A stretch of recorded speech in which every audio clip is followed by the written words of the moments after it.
And we are live. Welcome to Jarvis's Corner MUFC Realist TV. This is your host, Jarvis Cocker, and tonight we're going to have a good show. We will talk about the game, the dreadful game we lost against Crystal Palace 4-0. We will try to find the positives, we will try to find the negatives. Where do we move from here? Will Ten Hag stay or will he go? So I will see you guys after the intro.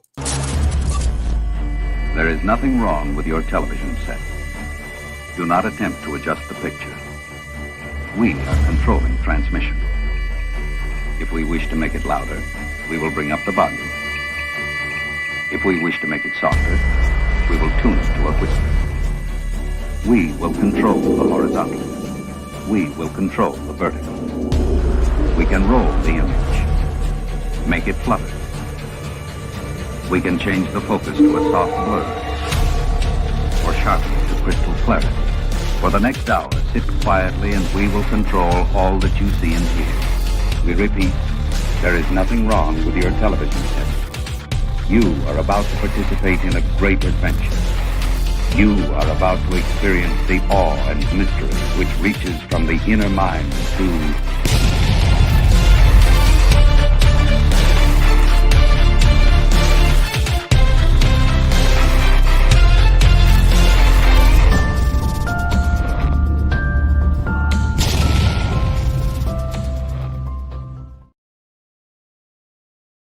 Boom, boom, boom. Welcome, Reds. This is your host, Jarvis Cocker, and tonight I have a special guest, as usual, Stu Woolley in the house. How you doing, my friend? I'm great. That intro still gets me going. I still love that. It feels like I'm about to walk down the ramp, take on Tyson, drop him with a left.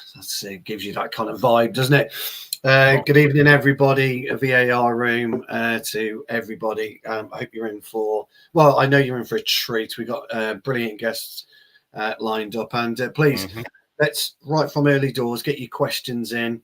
Anything you want to ask us, and then we'll approach those towards the end of the show. But good to see you all in the VAR room. I know Jarvis will go through everybody shortly. Yeah, we can just start to say hi to everybody. I see we have Jarle Malmin in the house, my Norwegian fellow Norwegian, with his pepperoni pizza. And we have Richard Hawkins, number one MILF Hunter. Fantastic name, my friend. Ian McDonald, Anita Handjob, John Johnson, Lucky Singh, Sanjay Ramatar is in the house. Who else? We have Danny, Richard Hawkins, Mark Davis, so many of you. I can't mention all of you. Of course, Stephanie Griffith keeping the count. We are in 14 likes as we speak. So everybody start the stream by hitting the like. It will help out with the algorithms, because tonight we have a special guest and we have to show ourselves from our best side. So I hope there will be many people here watching. But first of all, before we bring in our special guest, I have to listen to Stu and tell us a little bit about the mighty Tipton Town. How did you do this weekend? First of all, does that mean I've got to behave myself now we've got a special guest? Because you know what I'm like. I like to go for No. Just be yourself. Yeah. You're fine. You're fine. Let me tell you about the mighty Tipton Town this weekend. Last weekend, as many of you know, we rolled over and got our bellies tickled. We got a right spanking at the hands of Worcester City, and in fact we played Worcester City's second team this weekend, and we got a draw. I skippered us to a fine draw. We should have won, actually. We missed two gilt-edged chances, but the game we have been losing lately, so now finally you have a draw. You have stopped. Yes, we're back. Yes, we're back.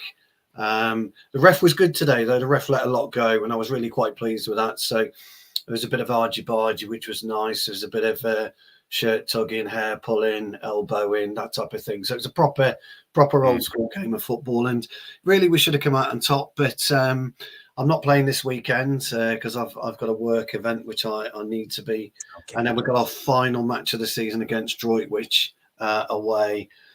On the 19th, I think it will be the 18th or the 19th. I need to check on the date, where I aim to notch a hat trick to sign off the season in style. Brilliant. Loved it. Absolutely loved it. Loved it. It was great. Stu, next time we come on from the last game, you have to bring some footage. Well, actually, video, pictures of the team, something. No, I'll be able to do that because visuals. I'll be able to do that because one of the guys just recorded it and he just sends some YouTube clips. So I'll dig some out and I'll probably show one where I bring it down majestically, do a nice pirouette and lay a 30-yard pass off, looking the other way, probably. No look pass. Well, yeah. Some of us have got it. Some of us haven't. Jarvis still. No, yeah, I know. I couldn't do a no-look pass if I tried. Couldn't do a no-look pass if I tried. You want a crunching tackle? I'm your man. Yeah, I know. I'm glad I'm not in Britain and playing against the mighty Tipton Town because, I know you are. We would love your flair, Jarvis. We would love your flair. Yeah. I'm more of a technical player. I like to dribble. Exactly. We'd love your flair, your technique. Whereas I possess a tiny bit of technique, but a lot of, as I'm sure our esteemed guest will testify to somebody who's quite clearly, a lot of savagery within me. Yes. Speaking of the guests, let's just bring in. First of all, we have Mick Ruby, the boss himself, is in the house doing a Jarvis's Corner tonight. How are you doing, Mick? Yeah, I am listening to Stu's amazing story. He's saying he's a rough, but yet he's wearing his pink top, which I've been requesting for weeks.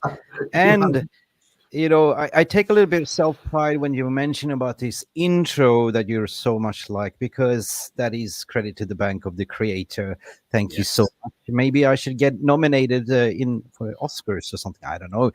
Glad to be here in Jarvis's Corner as a guest, as a spectator. And we do have somebody even better waiting to come in here. Yes, let's bring in the mystery guest. Mick, maybe you could introduce him. Oh, does he need an introduction?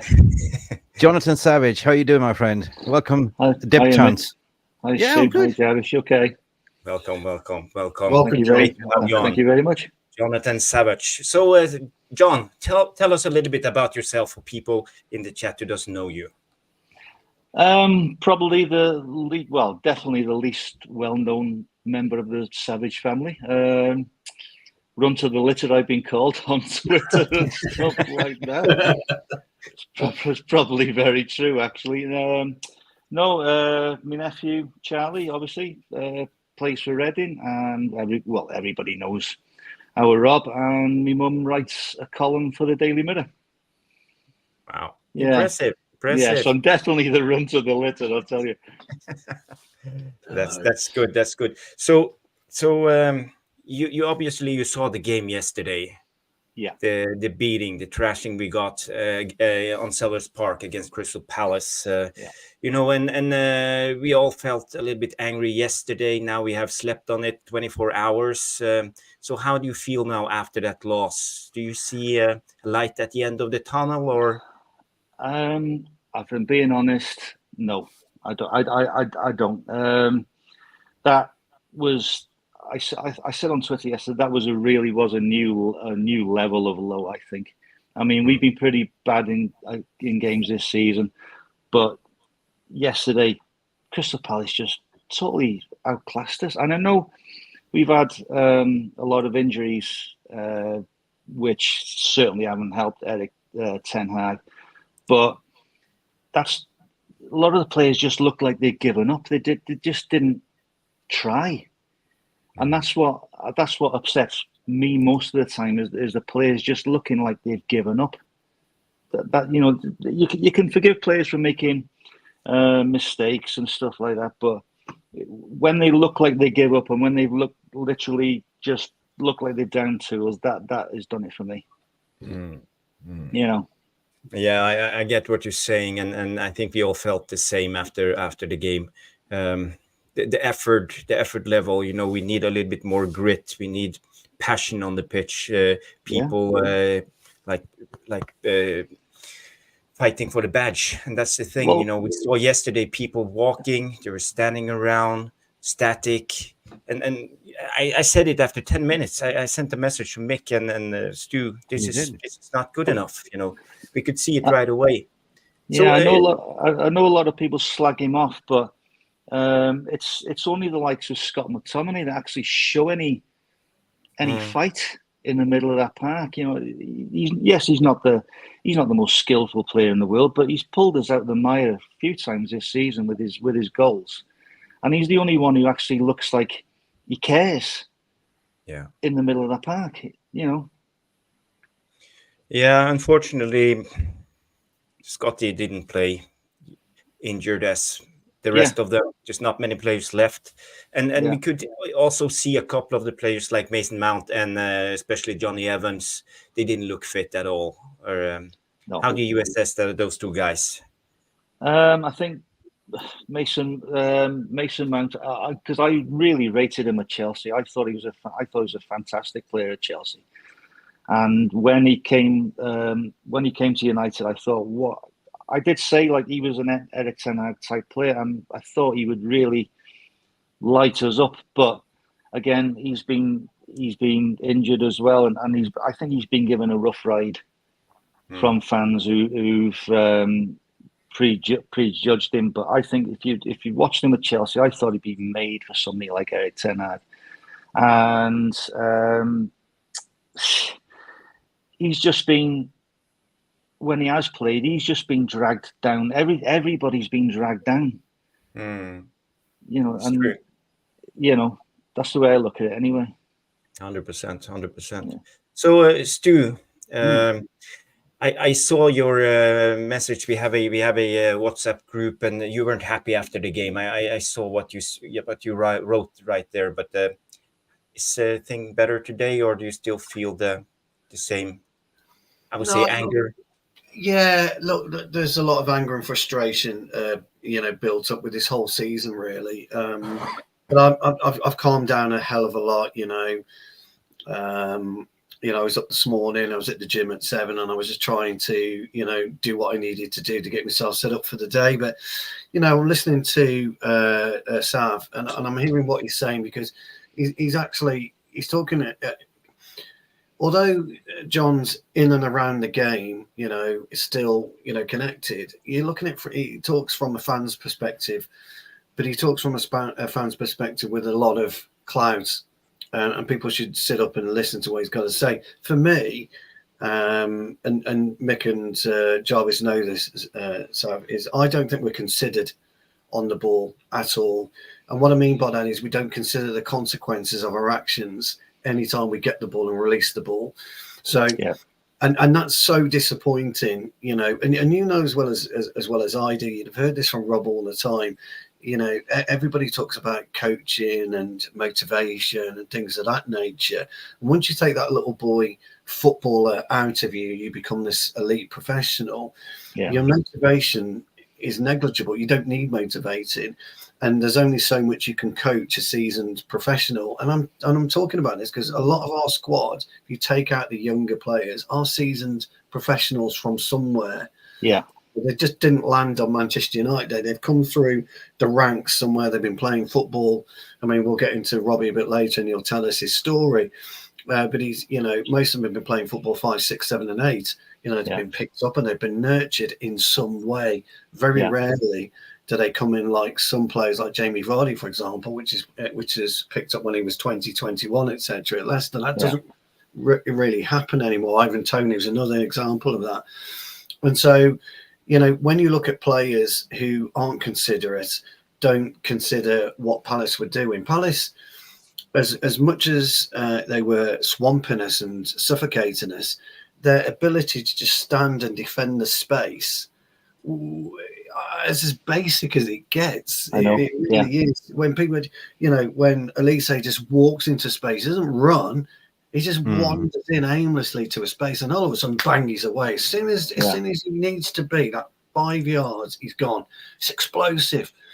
Whereas Garnacho, if you look at a similar type of player, he'll get the ball, head down, and off he goes. Similar explosion, but more of a lengthy explosion rather than a short burst.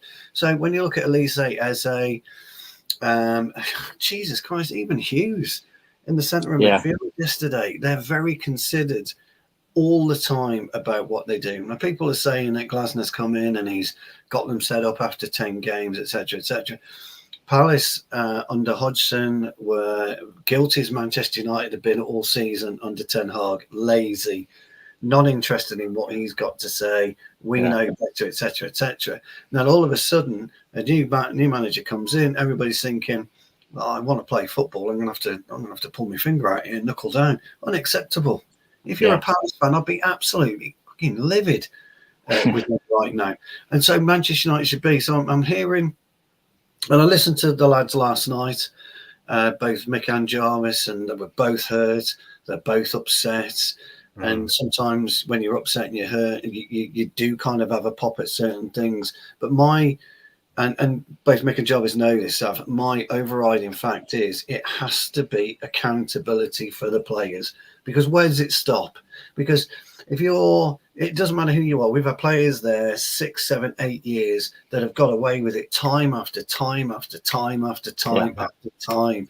And if we get rid of Ten Hag, now I'm not saying he's not culpable, by the way. Let me be clear about this. If you get rid of Ten Hag tomorrow or after the season, what does it tell the players? Oh, well, I can do what I like. I can get away with what I want. Yeah, it's the case of that. It's the first person to fall has always been the manager. He's the one he's the one on the front line when it comes to losing his job. And yeah, you're right when you say that those players have got there's no risk of them when they're underperforming. There's no risk for them. Yeah, they trouser in 250, 300,000, 350,000 pounds a week. They're going home.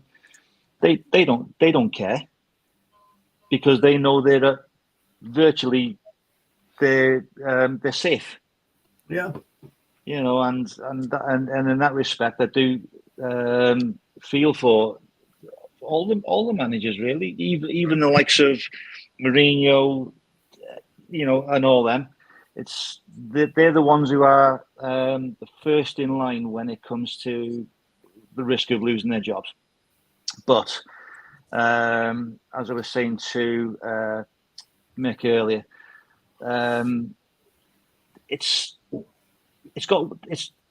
this season hasn't improved. Last season when Erik Ten Hag moved in, like you say, it was like a new manager bounce, and everybody was trying, and we played really well. And this season, I'm just, even with the injuries, I'm failing to see what the tactics are. I just can't. Even when players are playing badly, you can sort of see a system. You can see a game plan that they're trying to carry out. But at the moment, I just can't see what it is. And I've asked people on Twitter saying, "Well, how do you think we're set up? What do you think? What style? What formation do you think we're playing?" And they're coming back at me with all these different.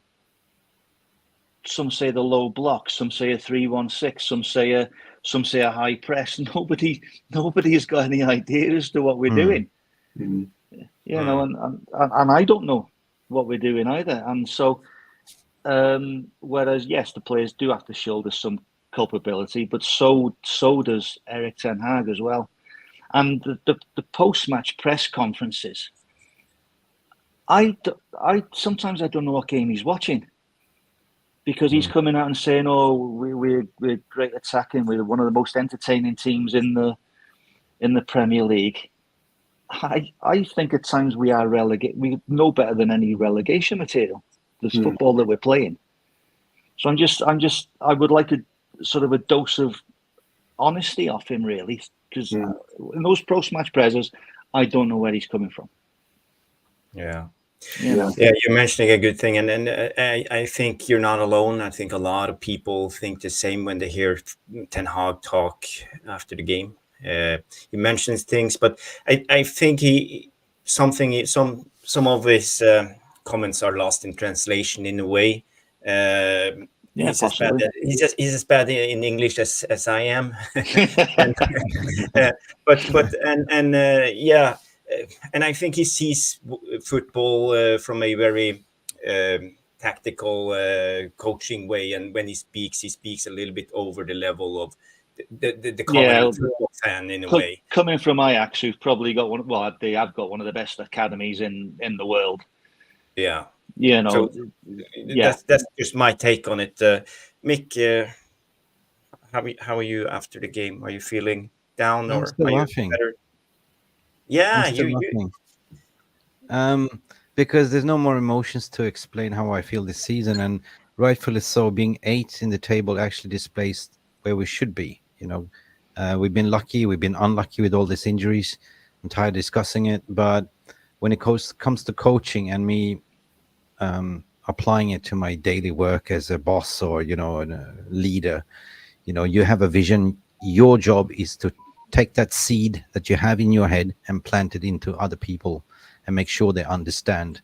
So for me, clearly they don't understand what they're doing on the pitch either. I think they are confused. They don't know the place. There's lack of cohesion. There's lack of grit. There's lack of identity, I think. And it saddens me to say, because I can only look back on first season. He managed to shape this shit show team and make them winners. But this season he said it himself, he tried to elevate and change the system. Obviously he brought in Onana, Mason Mount as well to play that style, high line press off the ball, and kept doing the same thing over and over again, like the mad professor, right? And we saw on the overlap with Gary Neville, he said, well, I don't want to change. I don't want to go back to being pragmatic. But mate, your job is on the line. You got to change. The buck stops with you, and the fans will applaud you because they are loyal, best match going away fans. I mean, big up, they were the man of the match. But yesterday, you see that they're lining up with 3 in the back and 4 in the middle, right? We literally, our midfield consisted of Ericsson, technical abilities, but no legs, like a Juan Mata, right? Good. But what good did he offer? Nothing. Kobe Maino, 18 years of age, left alone in that midfield. So they basically set up a mid-block, which they were hunting and leaving Olise and Esse to roam free. And we had no answers for that. And in the 79 minute was the first substitution to take off Anthony Dos Santos, which didn't make any sense. That right-hand side with Dalot and Anthony was targeted deliberately. But what did he do? Takes in Amrabat. So what is the intention? Are you going to win the game or just not to concede any more goals? So for me, Amrabat, when I think about it, he was actually the man of the match in the United team, because at least he showed something. But it comes down to your accountability as a manager as well, right? If your players don't understand, they're confused, do something about it. Do what you did against Liverpool, throw in the kitchen sink. You took risks. That's the only time. But unless you have reinsurances behind you, that that you have had good conversations with INEOS and to say, look, forget about this season. We know everything about the injuries. We know everything about the infrastructure. Me and Sab, we talked earlier about Carrington, about Charlie saying as well, when he left to Reading, he got a lot of stick for it, right? Because he said the Readington has better training facility that actually he went there and he said that Reading's setup and their training facilities were every bit as good as Premiership quality, and everybody knew that he meant the one that he just left, because he'd only known Carrington really. But he got a lot of stick for it. They were saying, "Oh, how can Reading's setup possibly be better than or as good as Carrington?" But he was speaking the truth. Yeah. So for me, guys, even if you look at the stats yesterday, we were winning the ball possession, but it's the 4-0 that gets me, right? So, okay, if we got 2-0, I wouldn't be bothered about 4-0. It's a humiliation. And when you have Jean-Claude Blanc sitting there and Jason Wilcox looking, for me personally, it doesn't look good for Ten Hag at the moment from a business perspective. But then again, they're more probably focused on getting the structure right first and going to the summer, because now the rebuild starts. The proper real rebuild starts in the summer. We've been doing mini rebuilds, but this is a proper open heart surgery that needs to be done. Certain players needs to go. I see the Casemiro has been, hanged out in the media, but poor guy. he was played out of position. He's not a centre back, right? And Johnny Evans was not even declared fit to play, and we still played him. While you had John Jackson sitting on the bench, but at the same time, you don't want to destroy a youngster's career to throw him in the deep end, right?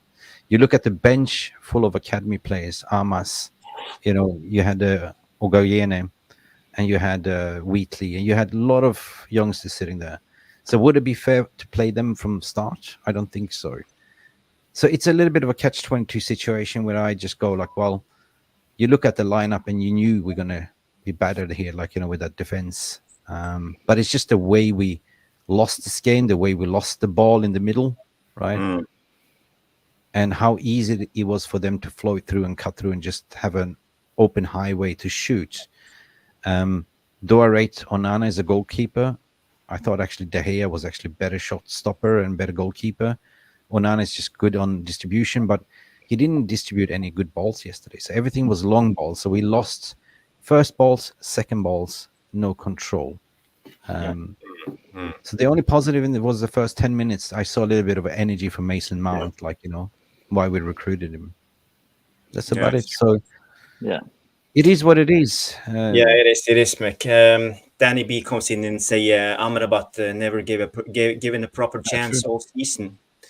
Never had a consistent amount of games at CDM to prove himself, but I think he had a good cameo yesterday. He came on, he played for I would say 30 minutes, and he showed some spirit. He got that yellow card, almost a red, but he took care of the game. He was starting to keep hold of the ball and showing some muscles on the pitch, and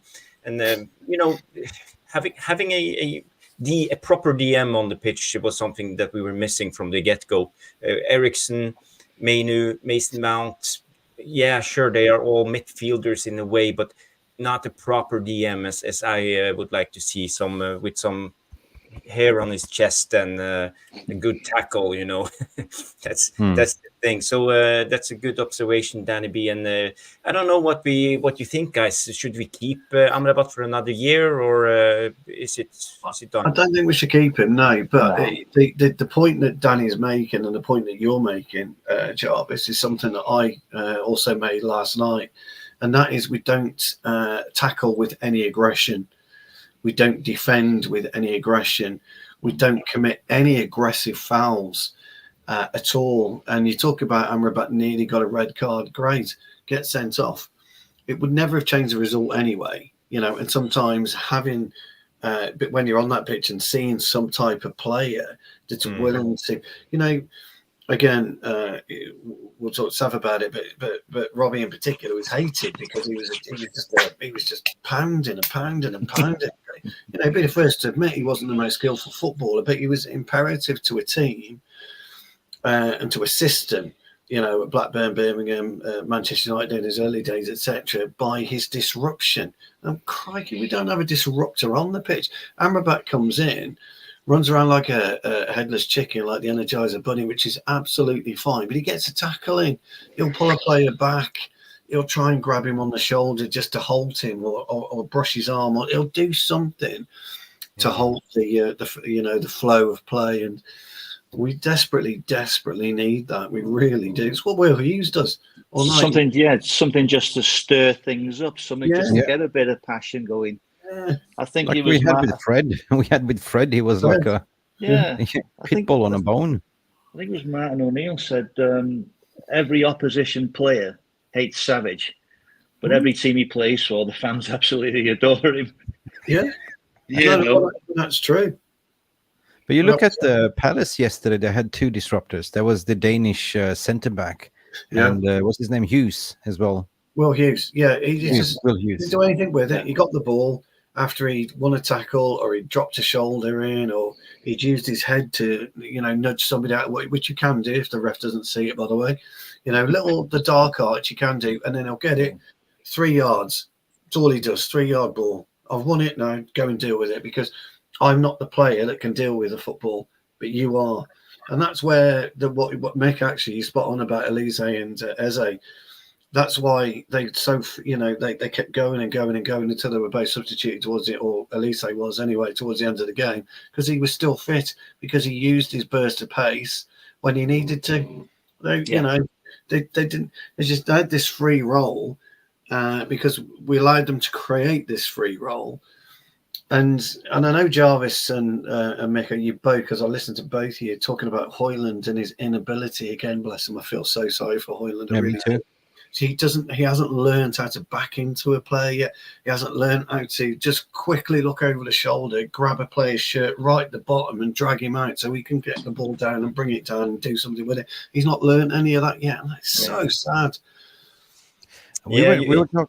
Oh, sorry. Yeah, that's a great point, Stu. We talked about this yesterday on Noradin's channel about the coaching. Exactly, and I made an example out of Garnacho because we all saw him in the FA Youth Cup final. He was running in behind. He was targeting the inner channel and the outer channel of the fullback. He was really good at coming across on the other side to be on the receiving end of a cross. And you know, he's very good at watching forward and have his eyes on goal in a way. But I would say now is his second season as a regular at Man United, and he still haven't developed a lot of the movement as a winger needs to have, you know, creating space for himself by going inside before bombing on the outside, and, you know, clever movement as you see from other players. And this is also what I lack from Højlund, actually coming into the box and look around and maybe do a dummy run and stop and make himself some space to be available, because he's always trying to go with his physicality. You know, he's strong and he's fast. He always tries to beat the defender, to be the first on the first post or in behind. So he needs to learn, and this is where the coaching comes in. I know Ten Hag is maybe used to this because we are talking about the basics of football, and when you come from Ajax, all the players know about the basics. This worries me a little bit about United, the coaching setup and how players develop, because it doesn't seem to develop. They only decline when they start playing regularly. Me and Jonathan were talking just before we went live about this as well, didn't we, John? And we said, like, you know, what about the coaching? And normally, like, you know, when you come in as a new coach, you bring in your whole entourage. Like Pep Guardiola brings his 40 staff. Like, so you look at Manchester United, right? So when Ten Hag came over, he took Michel van der Gaag, McLaren, and one analysis, and that's about it. The remaining of the coaching staff are left there since Jose Mourinho time. So the coaching, it's, you know, is it the high intensity or what they're doing off the ball? I don't really understand. Are they getting coached? Because a lot of pundits were saying that yesterday. They look like they're not coached and not developed. So my worrying sign is that me and John was talking about Kobbie Mainoo. Like, he broke through before the England caps. He was amazing. He did amazing, like, you know, debut at England. But ever since he came back, he's regressed. You know, he's been run to the ground, and in a way, he's been protected, like, you know, he's been subbed off. But I don't see any development, and this is something that INEOS needs to look at to change, right? Not only the physio department, but also the coaching routine, and who do we actually have as coaches? John, what's your thoughts on this? I think that the lad, he's 18 years old, and he's come through the academy, and all the way through the academy, they coach you in a certain way. And when he first broke into the team, he sort of carried on that academy youthfulness and zest, and he wanted to impress and all that. And he was absolutely brilliant. He was playing sort of quite freely, beating people in the middle of the park, spraying the ball around, and he just looked totally full of confidence.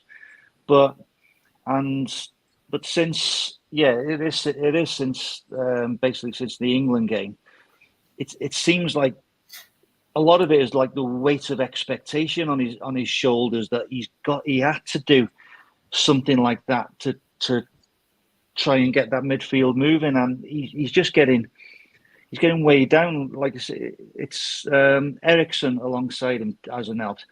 Casemiro looks leggy. Mainoo's having to do a lot of the work for him, and which is not fair. The lad's 18. He's had no help whatsoever, and like I said, I was sticking up for him, saying that, you know, he needs that he needs that assistance, and he's not getting any whatsoever. Also, I don't know if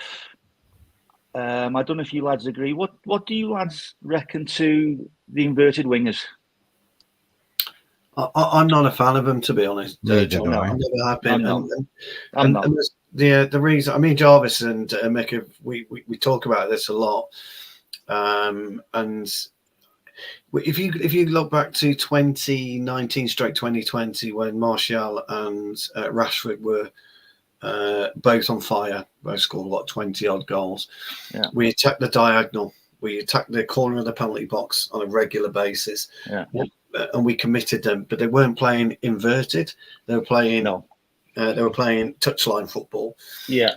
People don't like touchline football. You're back in the 70s, 80s, and all this kind of bollocks. And I'm sorry, John, it is bollocks.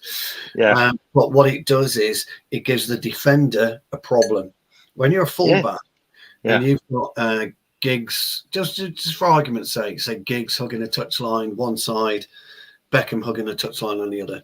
You know the ball's going to come out to there, so you've got a choice to make. Do you gamble on being able to get that ball before it reaches the feet of Giggs? Because if you don't, I'm gone. You're just waving Giggs go past you. Yeah. Or do you stay and try and position yourself centrally to where you think Giggs is going to want to cut in? So and that's what you do. And unfortunately, Dalot, for us as a right back, doesn't have that intelligence, and we don't have a left back at the moment that has that intelligence. But we don't have the wingers, I hate to say this, to have the intelligence to do that at the same time. And it kind of boils down to what Jarvis was saying about Garnacho, and the same with Anthony. Anthony does hold the touchline a bit, but he doesn't know what to do with it when he gets it. When he's faced up by his left fullback, what he does, he stands square on him and he tries to do all these tippy-tappy things instead of actually putting his right foot on the toe of the fullback's right foot and then using him to drag himself around. And it's only a single step and drag. It's a very easy manoeuvre to do. Yeah. But he doesn't do that. What he does all this, and then we end up passing the ball back to Dalot or Wan-Bissaka or who's ever playing on the right back. So that's it.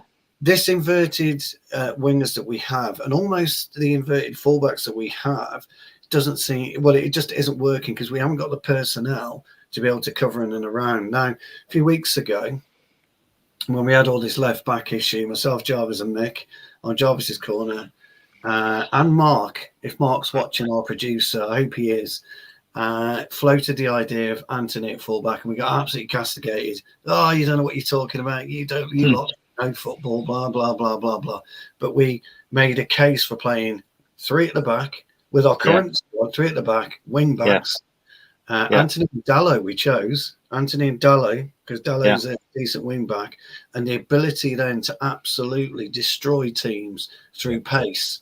Because and positional play. Anthony, by the way, is a winger, so he should know more than anybody what a fullback's going to do and what a winger's going to do. So, he should be in a position to be able to do that. But the problem with, and I've got no arguments with coaching. I don't. I've got no problems with people when they say about coaching. But you don't need to coach up until the final third. You don't need to coach because you should be able to move the ball fluidly up to the final third. And then that's where the issues are. And this is where we all kind of agree. When the guys in the VAR room, Jonathan, know their football inside out, they're so knowledgeable. We all come to the same conclusion that Ten Hag is a bit of a horse blinkered manager to an extent. He'll play a 4-3-3. We sometimes joke and say, well, Glasner's only been in the Premier League for 6 weeks, and he doesn't even need. You don't need to set up to play against Manchester United because you know how they're going to do it. Yeah, and so we've got to start changing.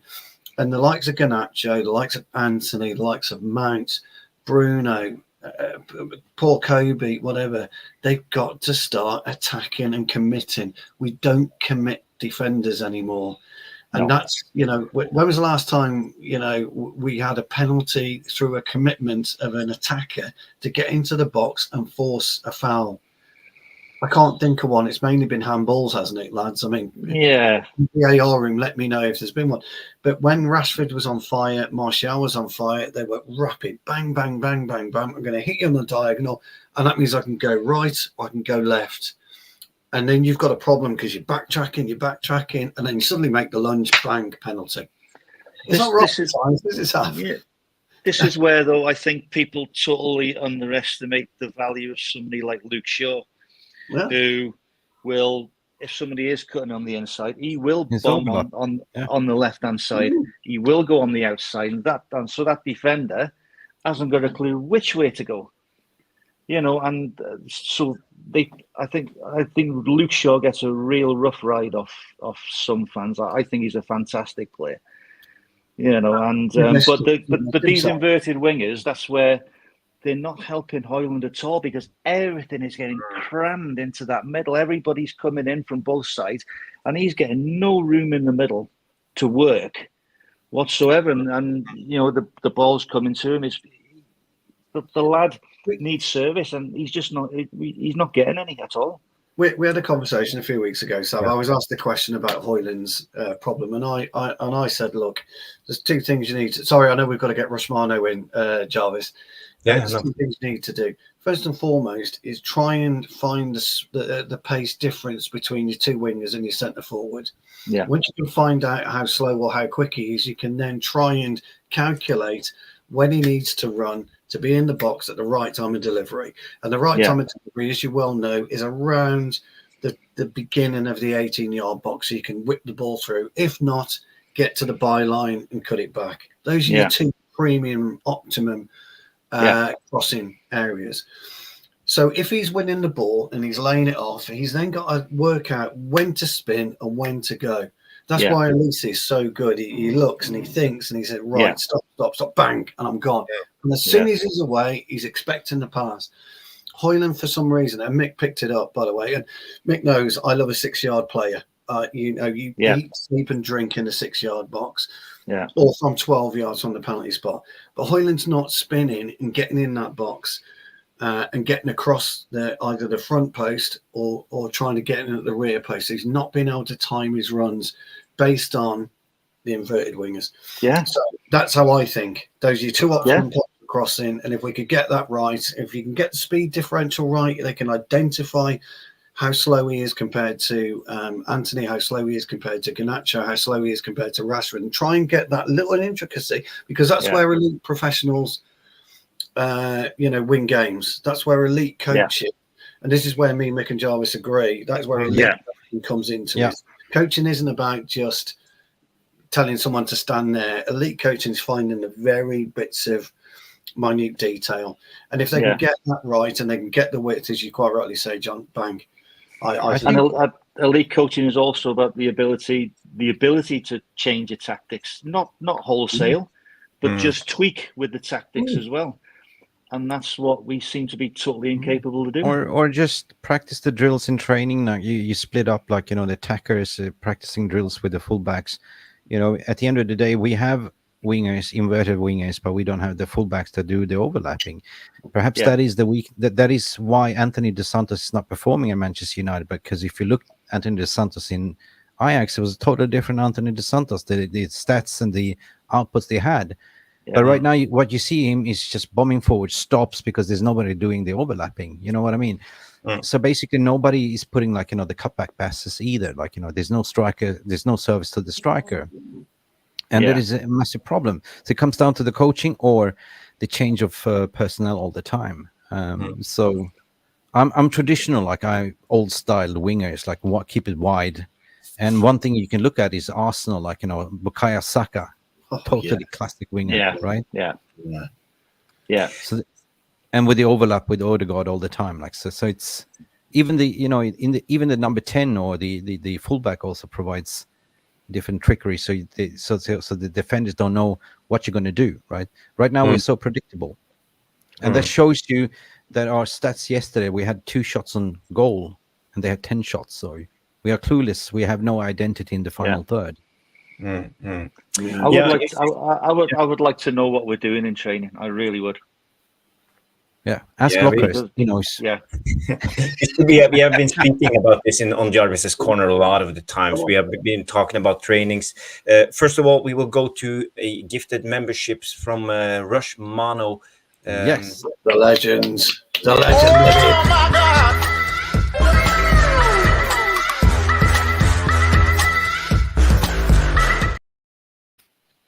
Should I take it? I have it. You can read it. All I'll right. just First and my- foremost, guys, thank you for watching. Big up for Rushmano gifted membership. Big old Rash as well. Listen, hit the like button first and foremost. Thank you. It's free, definitely free. You will not get injured like our squad. 100%. You will burn 1 or 2 calories by just pressing the like button. But we got to announce that Stephanie Griffith, one of our loyal moderators, was gifted a membership by Rushmano as well. Ranjit Singh was also Abs MUFC. Big up Abs as well. Anna McBee was gifted a membership. Abby Cody as well. Lucky Singh. Lucky Singh was not gifted a membership, but Ken Ogawa, Maltese Devil, Boxing Straight Talks, Hell Fox. Who else do we have here? Luan France as well. Belfast Manchester United Therapy. Welsh Girls 68. Big up Welshie. And Peter Reed, Bacon Butty, Tom Hodson, and Milos Mitic was a long time amigo. Dobro večer, Miloše. MUFC 14 was gifted a membership. Captain Bart, haven't seen you for ages, man. Welcome, Captain Bart. SL was gifted a membership, and Espio was gifted a membership. Did I miss anyone? I think that's 20. That's brilliant. Well done, Rush. Welcome to the family. Can somebody please donate Jarvis a new kind of birthday whistle type thing, because his is abysmal. It's getting worse and worse and worse. It's terrible. Just look at that one. It's like deflated as our season, man. It is. Rushman are the absolute legends. Yeah, fantastic. Thanks so much. I just want to go back to the debate talking about the wingers, because we have to mention one thing when it comes to Ten Hag. When he played at Ajax, he did something, because his 2 fullbacks, he had one inverted fullback and one fullback who kept the width, and on the other side he had the one inverted winger and one winger who kept the width. It was kind of asymmetrical, and this is how his tactics was built up. So I think this is what Ten Hag wanted to achieve with Man United too, and that's why he bought Anthony, because he wanted him to be the inverted winger, same as Dusan Tadic played at Ajax at this time. And I think he relied more on Rashford to be the winger who kept the width, go around and bang in crosses. But we know that's not Rashford's game. Yeah. So in a way, we also see some deficiencies in how Ten Hag set up, and you know, you can't bench Rashford, you can't bench Anthony, because he brought them in for 75-80 millions. So Ten Hag was in a kind of a dilemma how to set up his team. So I think he made some wrong choices on his way. Do you either of you guys think that Garnacho is better on the right than he is on the left? I think he's better on the left. Do you think he's better on the left? Cutting in everything. Yeah, I'd agree with that. Yeah. He just, Garnacho is just guilty of age at the moment. Yeah. That's all he is. He's just guilty of age. Breaking news: PSG got knocked out. Yeah, they've gone 2-0 on aggregate, isn't it? Yeah. So we know the headlines now. Jadon Sancho in the finals. Yeah, I know. It's just going to. Ten Hag's likely going, oh my God. He's like, he's just guilty of age. Is Garnacho? There's no doubt in his talent and his ability. It's absolutely terrific. We said last year, myself and Jarvis, before I actually joined this channel, John, about he just doesn't. The ball moves quicker than his brain, and his feet move quicker than his brain. He needs to get his brain moving quicker first, and then his feet to catch up. And once he does that, and he starts thinking about consequences of losing possession and consequences of a black hole, he'll become so much of a better player. But he doesn't drift in like he should do. He doesn't play outside. He tends to like to go inside or in between. He's a betwixt and in between winger at the moment. But he needs nurturing. He needs somebody in there to tell him. And these players like Bruno, Casemiro, Evans, Maguire, You know, they should all be trying to help this kid. One of the biggest things a couple of years ago, I said Manchester United should go in for Conor Cody. I absolutely, you know what you're talking about. Also, just look at Max Kilman today. Just look at the player Max Kilman is at Wolves. Yeah. Conor Cody used to coach him on field all the time. Max, I need you here. Max, I need you there. Yeah. Max, listening. And look at the defender now. We need to go and get Max Kilman because he's calmness personified at the back. That's the way I football. And that's the way I see. We haven't got no talkers. Yeah. Nobody. We definitely haven't got any talkers. Bruno, love him as a player, but all he seems to be doing is moaning a lot lately. You know, he doesn't look to McTominay's. I would challenge her. McTominay's a great talker. McTominay will even after a game, before a game, even in training, he will go and talk to all the young lads, and they said they love him, or they, and what have you, and there doesn't seem to be any of that sort of talking, that communication on the pitch whatsoever. Yeah, I agree. I mean, you're in and around. Well, you know what goes on. I mean, how many players do actually take their role seriously in the club? How many are staying behind, for the next 2 to 3 hours just to practice on certain aspects of the game that is weak? Does that still happen now, or doesn't it happen anymore? I can't speak for all the players, but a lot of I know it doesn't look like it now, but certainly last season and before, the likes of Rashford did stay behind and do extra work after games. But again, looking at him this season, that's not happening anymore. It is like the ones who have been castigated. There was the likes of Fred. Fred would do it. Fred would stay behind.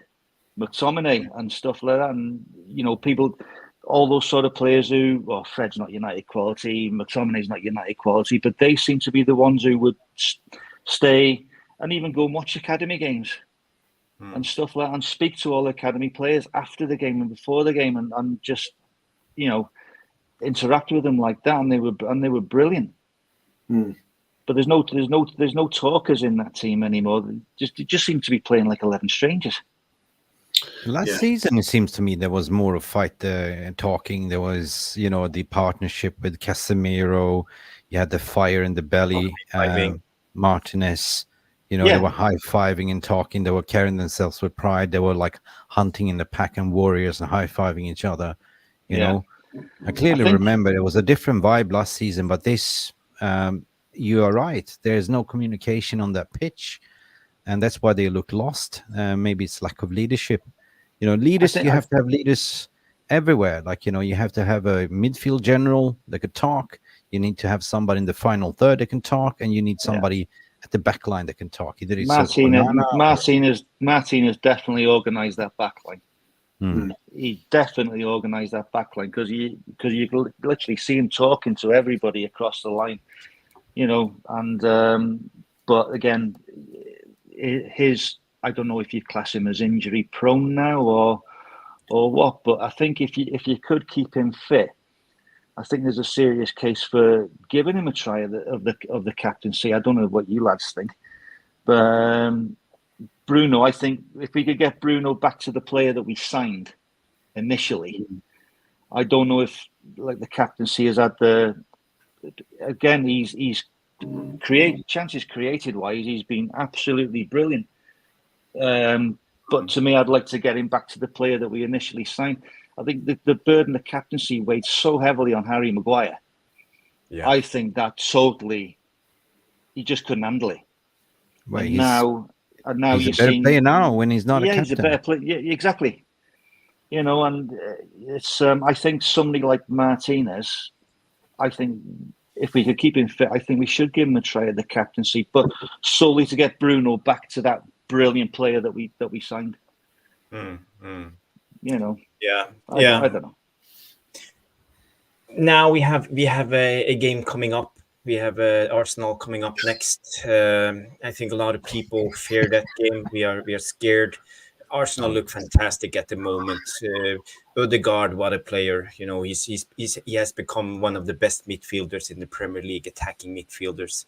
His ability to find players with brilliant passes. That's yeah. I can't even describe it.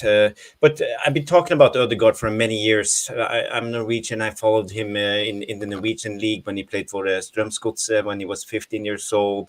He got his transfer to Real Madrid. He's been out on loan in the Eredivisie a couple of times. Out on loan in Serie A, Primera, and now he came to Arsenal. And how he has been taking steps up, and now he has become one of the best midfielders. How are we supposed to stop him? We don't even have a defensive midfielder. We know Eriksen, he can't play there. Should we lay our trust in Manu going forward? Mick's right, actually. Sav is right. I think Manu could well be exposed badly at the weekend. And it's not for any fault of his own. He could be really exposed. So he's got a real problem as Ten Hag, and he's going to have to do something completely out the box for us to have a chance of beating Arsenal, because there are not just Odegaard, there is Martinelli, who can't actually make the starting 11 at this point in time. There's Thomas Partey. There is some serious talented players at Arsenal who actually, for the first time, I think, have got a real chance of winning this title. They didn't a couple of years ago. I think everybody knew what was going to happen, but this time there's something a bit different. There's something very ruthless about this Arsenal team, and they are not going to let Old Trafford derail their intentions. And why should they? So Ten Hag, if he goes in with a 4-3-3, we're going to get beaten. There's zero ways about it. We will lose. He has got to do something. Now, does he pack the midfield? Does he stick with 3 up fronts, or 2 10s, whatever you want to describe it? Because I don't think we really know, where they're playing up there. Or does he do something completely radical? My suggestion is we flummox Arsenal, when we put 2 up top and 5 in the middle, and we go 3 at the back. I've been talking about it for weeks, John, and these lads know it. I've been talking about it for weeks. Will it work? Might not, but it's not going to work in a 4-3-3. So you're at the stage of the season now, if you're Ten Hag, and you've got to start thinking, I've got to do something to alleviate this pounding that I'm getting. Pounding that I know, Craig, I know we don't play 4-3-3, but on paper we do, but I know we don't. I know what you mean. That's why I said, but we've got to do something to alleviate it. Now, you can make up that 3-5-2 how you want in terms of personnel. You really can. Wan-Bissaka's actually played centre half before. He knows how to play centre half. He knows how to play wing back. Dallow's played left back, right back. He's played centre half before. Amrabat has played centre half before. You need to do something that allows Arsenal to think, oh, hold on, I wasn't expecting 3-0-7. I wasn't expecting 3-0-7. I wasn't expecting Manchester United to do that. If you look back when although we lost to City 3-1, the first half, Guardiola hadn't got a clue what to do. Didn't know what to do, and all we did was go long. And he's looking around, and his coaches, what the hell's going on here? They're not playing how we're supposed to be doing. What's going on? Then he starts having to go at the 4th official. Tell them to play properly. Tell them to play with a 4-3-3. I don't know what to do. He hadn't got a clue what to do. And what did we do in the second half? The first minute of the second half, we started playing out from the back. Bang, game over. So we've got to do something different. I really am hoping he'll have the balls to do something different. Bruno should be fit. You can bring him in You play two up front. Højlund needs somebody. If you're not going to find him on his own, give him a partner. Now, I'm going to go out on a limb here, okay? And, you know, I'm not Martial's biggest fan, but I would put Martial alongside Højlund. Martial, if he's got something about him, I believe he's on the training ground. Yeah. I believe he's on the ground, but I would put him up there because I think he can put himself about a bit. Okay, and then it's what you do in and around behind them. Now we've got the personality and the personnel to be quite dangerous as a revolving 10 in Bruno, Mano in there, Casemiro in there, and then what you do with your two wing backs, Anthony and perhaps Dallo. So that's what I would do, and I think that would give Arsenal something to think about. Now, in games of football, something actually to think about is 20, 25 minutes of not having a shot at goal. So then Arteta's got to rethink what he does. And then that gives Erik Ten Hag his breathing space. Yeah, like we did against Liverpool in the FA Cup semi. Yeah, that's right. Klopp had to start thinking, didn't he? We troubled them. All you got to do is trouble a team just for 20 minutes, 25 minutes, but don't revert back to type, though. Because as soon as you revert back to type, bang. And Jarvis is right. And I'm sure we all have spoken about it. Ødegaard's a problem for anyone. Declan Rice is a problem for anyone. Partey is an issue for anyone. Tomiyasu, Gabriel. I could go on with that Arsenal team. If we go and we play our normal game, I think we're going to get wiped off the face of the planet. I do. That's just my opinion. But let's just give Arsenal a little bit of credit in the bank because they stuck to Arteta and they banked on the youth, and look where they are now. They developed them. They're still young. Yeah, they are. Martinelli's a youngster, isn't he? Full of energy. What's Ødegaard? 23, Jarvis? 25, I would guess. 24. They've got a good average age, Arsenal. Saka, young. Rice, young. You know, they've got a bit of experience in there, haven't they, with Jorginho? Partey, I don't think is Partey old. I don't know who Partey is. Yeah. So what about 442 Diamond? For me, I will today the modern football and especially this season, it's been about the box midfield. The box midfield that moves up and down like a square. That's the thing. So the diamond is not that. Doesn't work. No, not in the.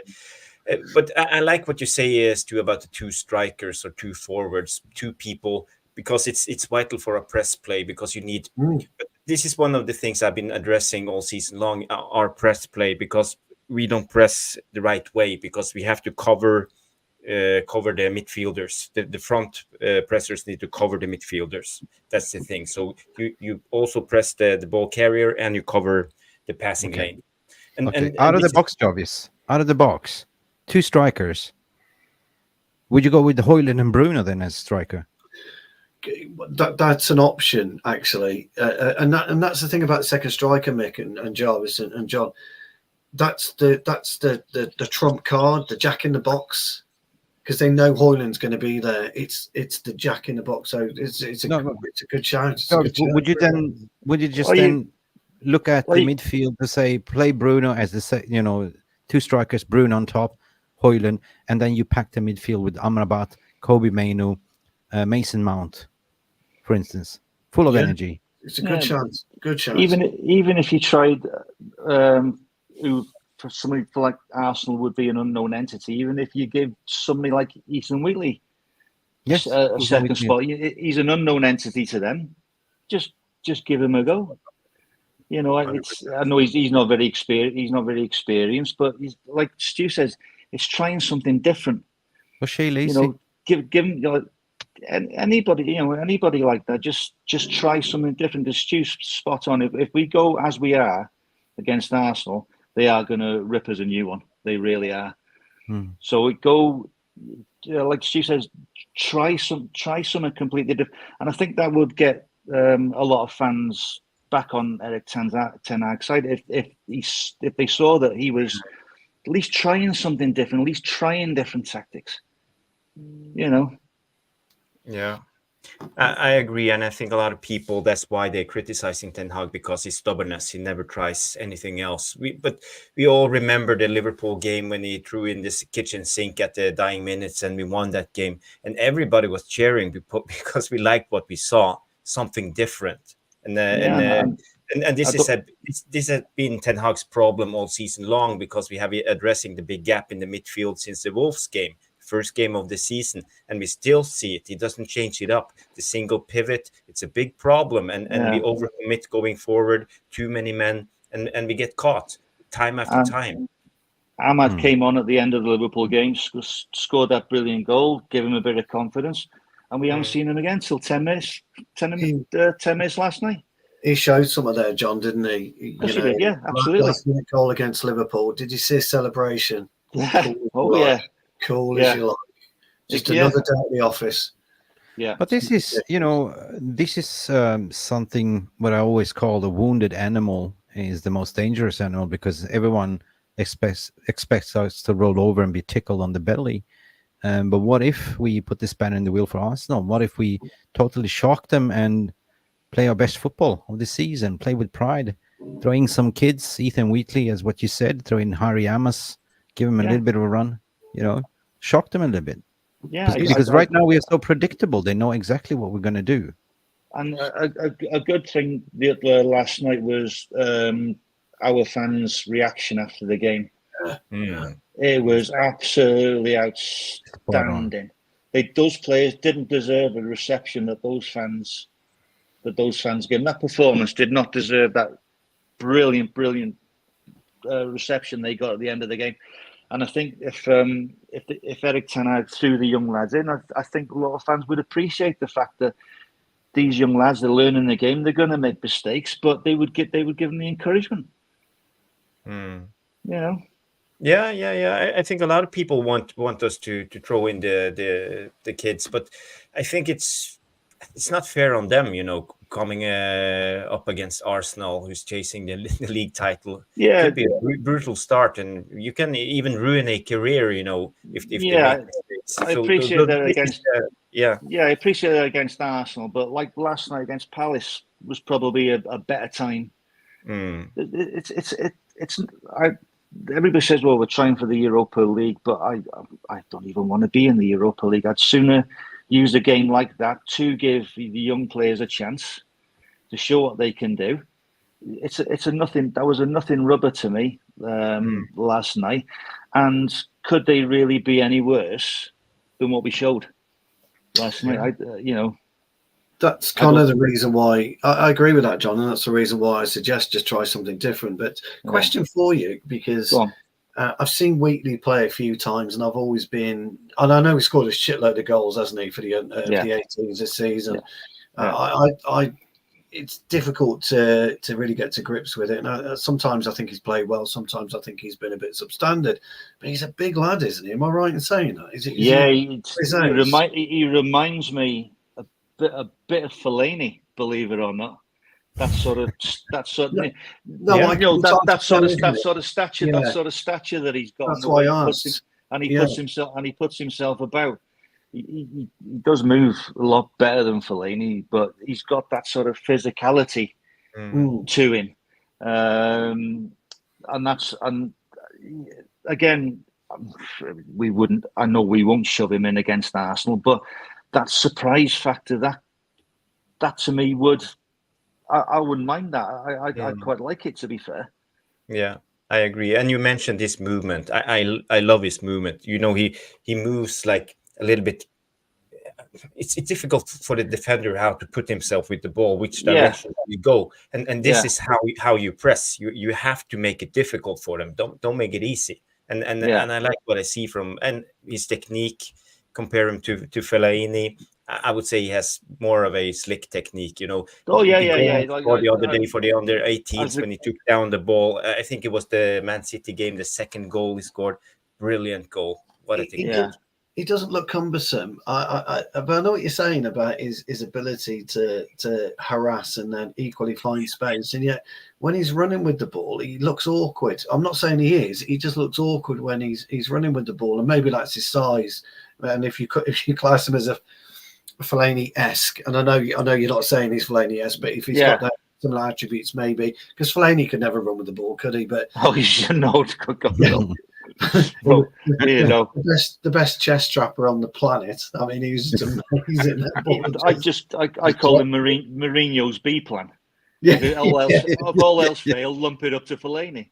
Do you remember Louis van Gaal when I think we beat Everton at Goodison, and Fellaini found that gap all the time? He'd take out his chest, he'd turn it his AR. Van Gaal claimed I'd noticed it, and nobody ever picks Fellaini up there. And of course, the next game, everybody was just It's just stuff like that cracks me up. But I'm with you on that one, John. I wouldn't mind seeing you have a go, because may I remind you all about a very, very young Marcus Rashford against Arsenal. Yeah. You know, and Came out of nowhere. Wick Jackson, who came on and played left back. You know, these young kids, we've got a history of putting young kids through. And, you know, we've spoken on this panel a few times about Harry Amas. I know he's a wonderful player. He's a little bit lightweight at the moment, isn't he? But at his age, I get all of that. I'm not doing anything. But Wheatley seems to have a bit more of a presence about him. And why not? So I'm with you on that one. If we lose Sunday, there's only one way for us, isn't there? And we're going that way anyway. So I got no issues with giving Wheatley a run. No problem. Seb, I'm a little bit conscious of your time as well. Sorry. Yes, no, it's okay. No, I'm the old sure? I'm the old dad taxi tonight. Yeah, I'm usually it as well. Trust me. I was about 23, the same as mine. No, she's 21 in November, so she's out with her friends. So I'm dad taxi tonight. Excellent. Should be. We have a question for you for one of our legends here, Rushmano. Do you rate Amir Ibrahimov? He looks a fantastic prospect. Is this a me? Yes. Oh, sorry. I've seen a lot come through that age group, and I think this lad has. I think if you read the hype, I think he will live up to it. I really do. He's really quick up there.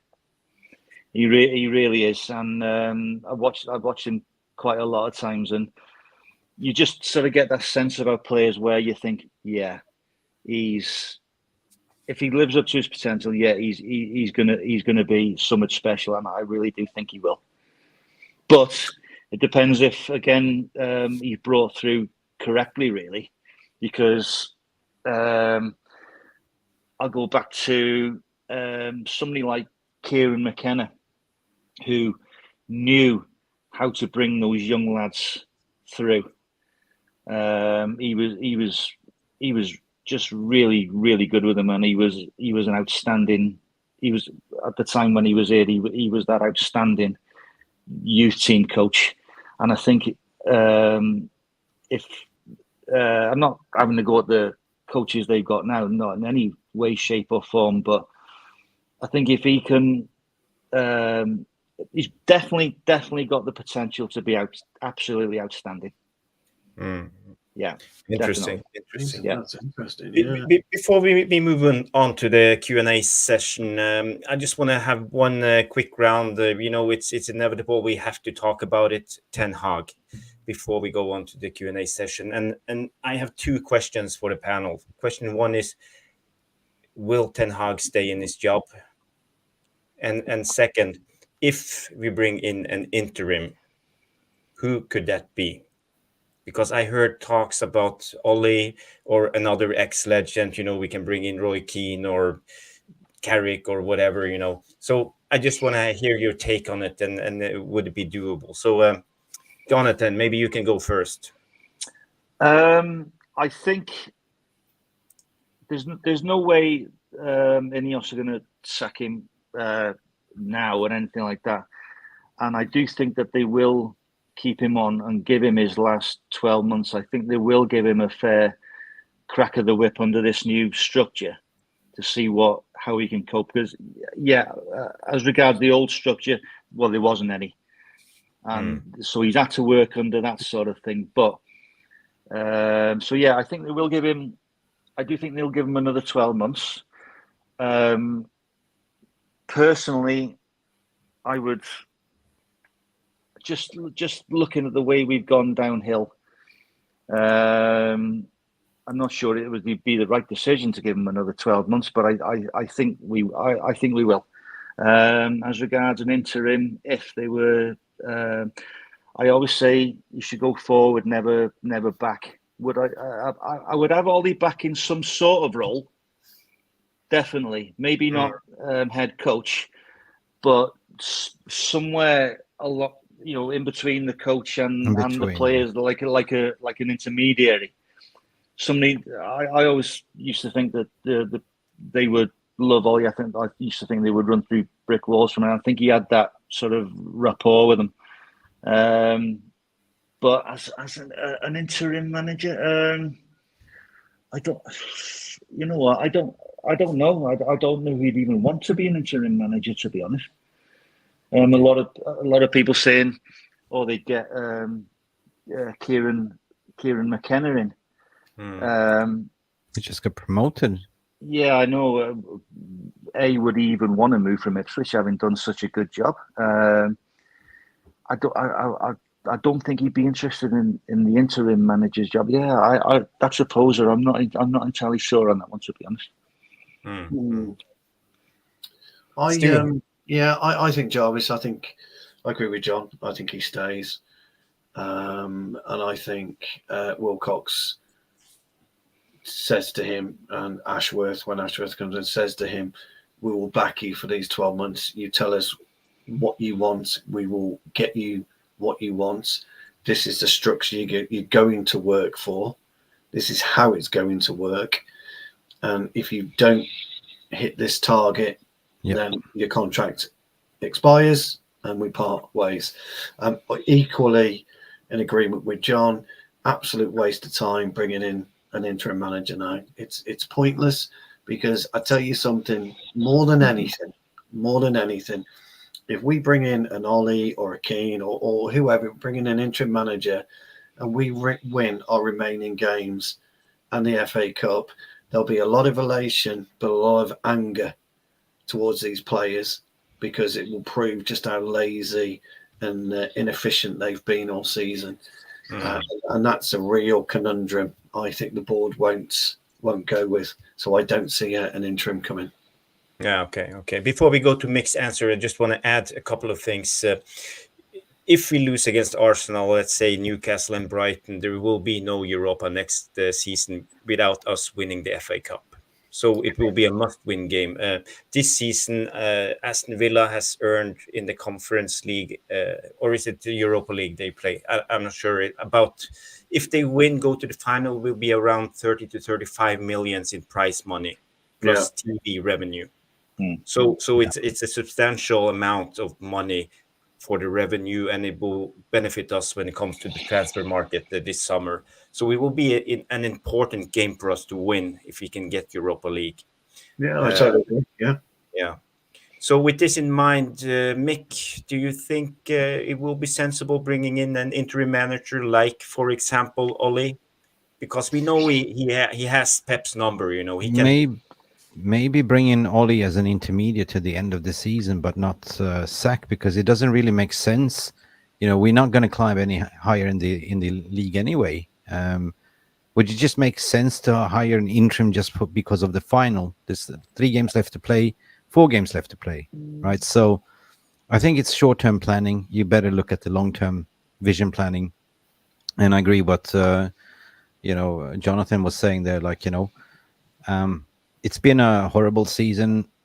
We all seen it. We all know the root cause problems of it. But finally, I'm curious to see what the rebuild will be. To get the proper footballing people on board first and set accountabilities, KPIs to the manager. Because all of a sudden, you set pressure on the manager. We have a game plan. This is the style of play. You have to rotate.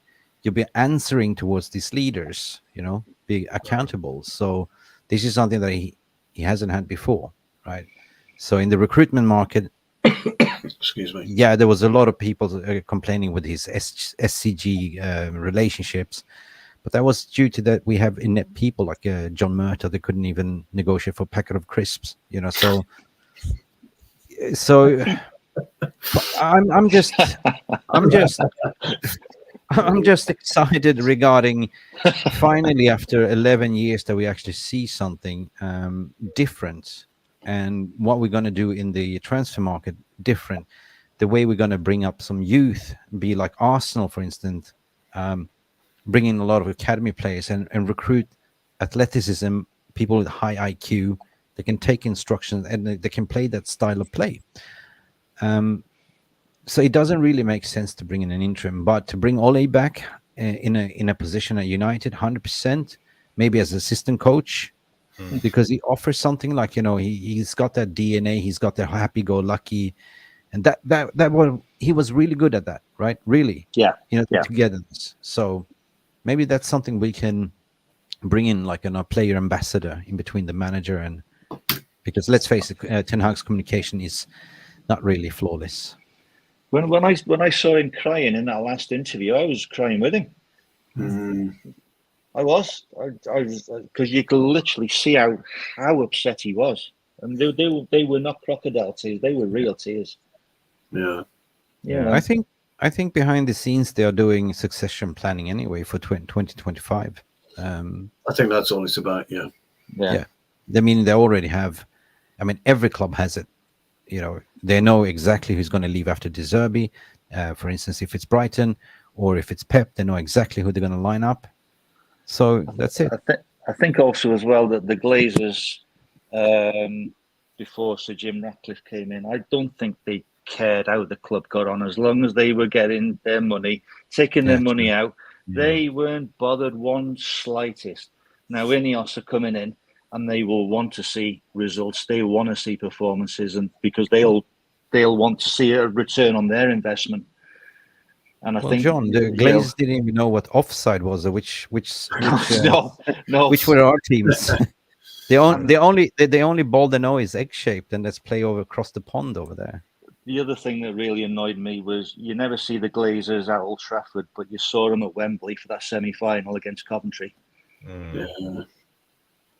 You never see him at Old Trafford. No, that's true. That's true.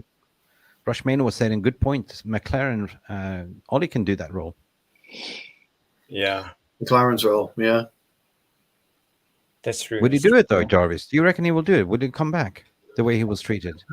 I think he loves the club, so if we asked him in the right way, I think he would say yes. But now it's not realistically. But as you a know, striker it's coach, like a hypothetical question, and you know, I think if Oli would have came back as an interim, it could turn things around a little bit, the spirit at least, and maybe we would have a chance against City, because now I see no chance. Maybe 0.5% of Benny McCarthy's leaving anyway, so all he needed as a striker coach, potentially.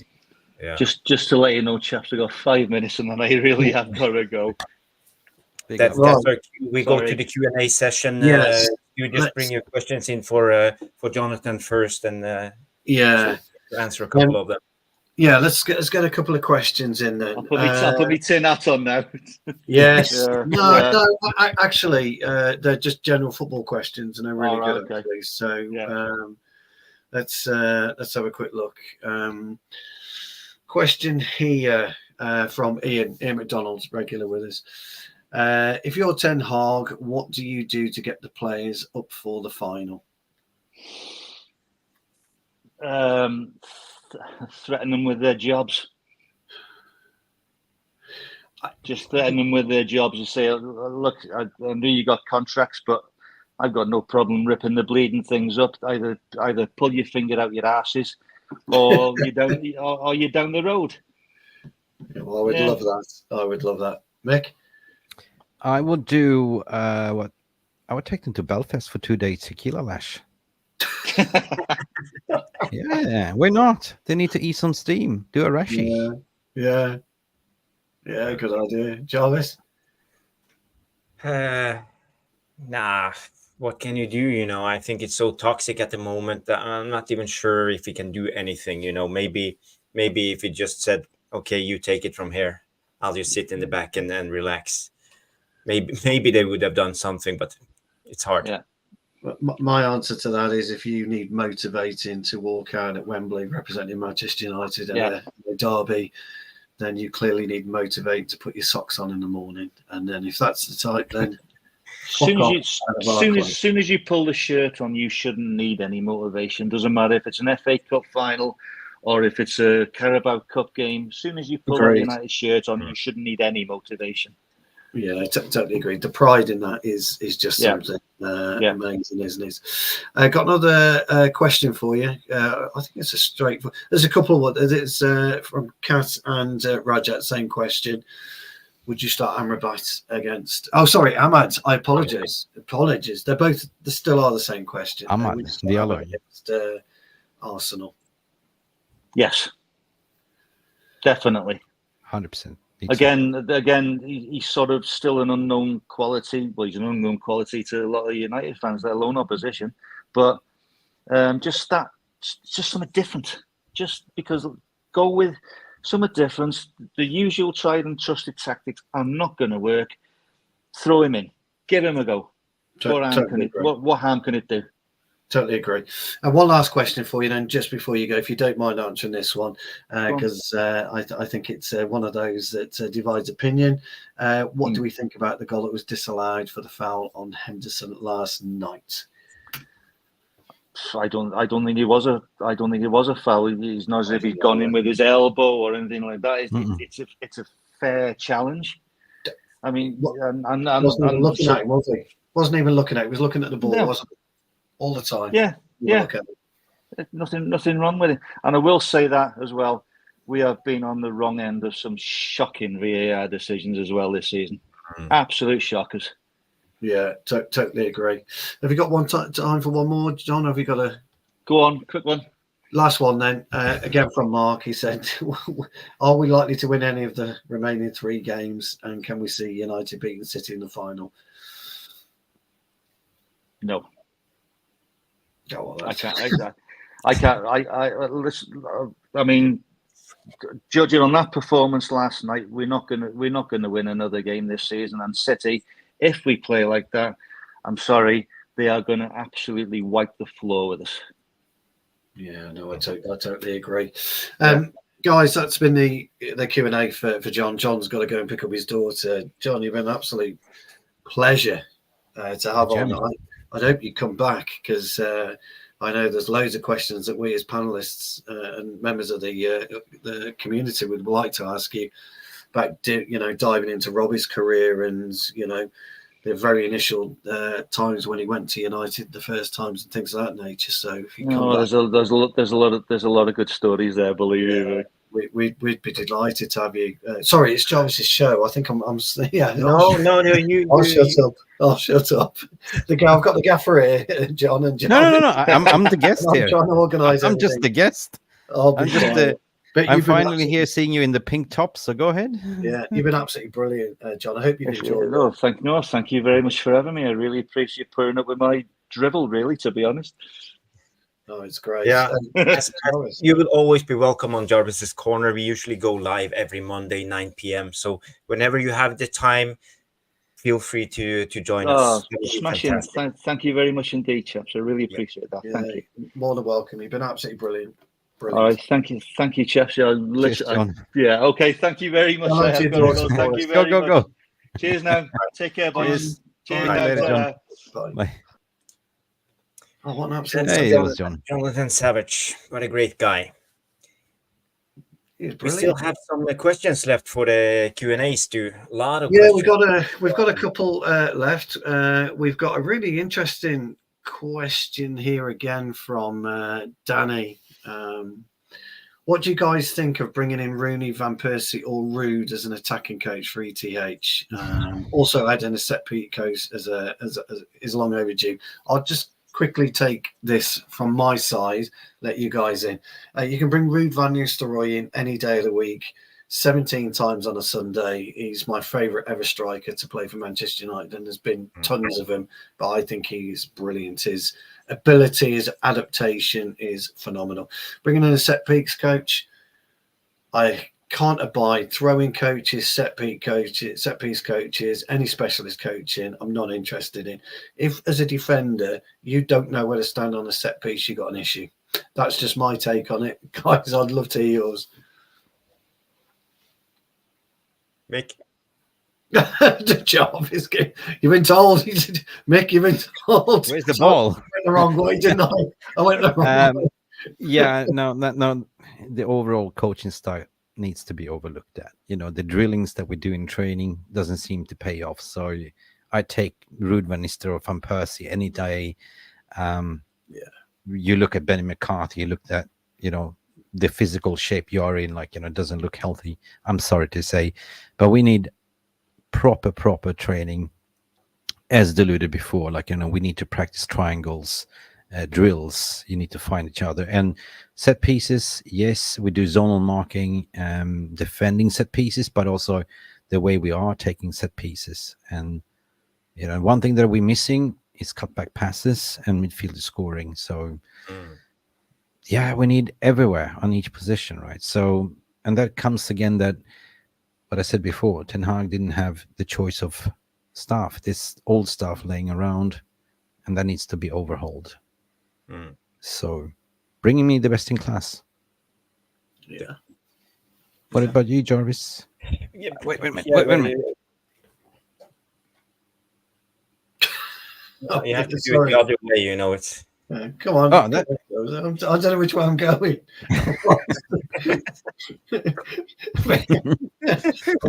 I'll just do that. It's a lot easier, isn't it? Crikey. It's it's like that doll in the car you have, like, you know. Yeah, the doll, that's it. Yeah, one with a big head. Yeah. It does actually. Hula. The Jarvis, go hula ahead. yeah. I actually, like Scotty at the Wheels suggestion, I bring in Cantona as coach. Boom. Imagine someone with a little bit of chest coming in. He's just not football anymore, is he? He doesn't. He's an actor now. I've been saying that for a long time. Bring in bloody Roy Keane as a drill sergeant, you know, dressing room manager. Yeah, someone with a little bit of attitude, because I think it's too easy. They have it too easy. You know, it's all about the money, the fame, the social media, the brands, sponsorships, the entourage, cars. It's not about football. It's not even on the top 10 list for a lot of these guys, and this is a big problem. Roy Keane will push him down right back into the shoes again. Yeah, you know? I think it's quite telling that Jason Wilcox was a very good footballer, but not what you would class as an elite footballer. Dougie Freeman, very good footballer, but not. Look at them, realize where their skill sets were, and look what they developed into. These two sought after technical and sporting directors, which we have. If we could get Freedman in as well as Ashworth, that'd be an absolute dream trio of reshaping our club. But Jarvis, you make a great point. That's young players today are interested in Gucci tops and 5-6 cars. Dougie Freeman and Jason Wilcox, no, actually, no. I'm invested in football. Drop your socks. Here's Wilcox. Yeah, well, I mean, whether we like or hate Phil Foden, he's a great example. That Oscar Bob that you talk about so fondly, nurtured under Wilcox when he was under 18s coach. You know, these players that are starting to come through at City now are Wilcox bred, so to speak. Yeah, but the thing is, they are so humble in the way they talk. When I hear Oscar Bobby always do an extra interview on the Norwegian channels after the games he play, and he's always humble. He never talks about himself. He talks about the team and how he can improve, and how they can be better, and always focused. And this is the thing; they have a different mentality. So I hope Wilcox can bring a little bit of this into our club. Because indeed we need it. I agree. I've left this question till last because I think it's question of the night. from Ian McDonald. Second question: have United standards dropped by not sacking the manager? And what message does it send to the fans and players and potential new coach? It's a really good question, and I've got a slightly different answer to that. Well, if you sack a manager, that means the player power wins. Correct. So, and if you adhere new standards, want to raise the bar by this new establishment, then we got to be patient. Short answer, I think, for me. Yeah. See, my answer to that is I think our standards have dropped once we started sacking managers, because as I said to you right at the very beginning of the show, you're letting players know it's acceptable to be substandard. That's my, again, make a short answer, but that's my answer. No, my answer is more longer as well, because Glazers made sure we dropped standards. As long as we qualify for top 4 and make money to qualify into Champions League, that was their standard, right? Making 4th. So, arguably to say that, they made us drop the standards, and they created this PR machine and divide and conquer within the fan base. But that has got to stop as well. Yeah. Big up Joseph O'Hanlon for being member for 4 months. Absolutely superb. And another quick one, Jarvis, if you all come in. It's Timmy. Timmy. Hey. Yeah, we love Timmy. It's Timmy's in the What up? What up? What's up? Jarvis, you didn't answer that question. You didn't know, so it's you to finish off then, Jarvis. Yeah. Standards. Yeah, I don't know if the standards have dropped, but should we automatically just sack the manager if the results doesn't get our way? Because the thing is, there's so many, what do you call it, mitigating circumstances with Ten Hag, with injuries, all the fuss with I don't know, Sancho, Greenwood, Rashford, takeover. It's been a difficult season. And would any manager thrive under these conditions? I'm not quite sure. So, I don't think standards have dropped, especially this season, by not sacking him. But they have definitely dropped under the Glazers. That's for sure. Yeah, absolute 100%. That's all the questions. No, hang on. I got one more from Gas Taylor, a follow-up question here. Big up, Gas. What's your standards for United now, guys? That's a good one. Go on, Jarvis. I'll let you have that, because that's a really difficult one to answer. And we can both answer it, but I would say the standards now is, I have no expectations. I don't expect us to challenge for the league for at least the next 3 seasons. I'm trying to be realistic. Qualifying for the Champions League looks difficult at the moment, because you know the top teams now, the 3 teams, Arsenal, City, and Liverpool, who are just running away, and it's getting really hard to catch up with those 3. And we have Aston Villa, Spurs, Newcastle coming up.